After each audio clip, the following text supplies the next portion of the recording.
僕らのバカ日記2、自転車競争を始めます。出演者はリッキーと D です。それでは行きます。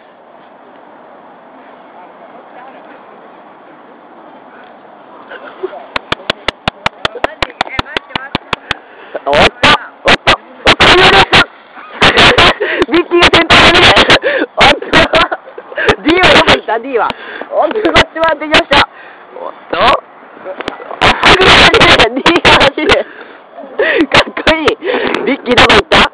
リッキーどこ行った？大地君さ、名前出した。上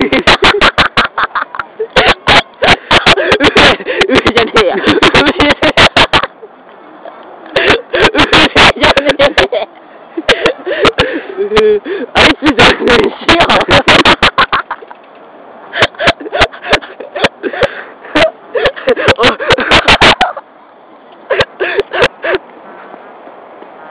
おっと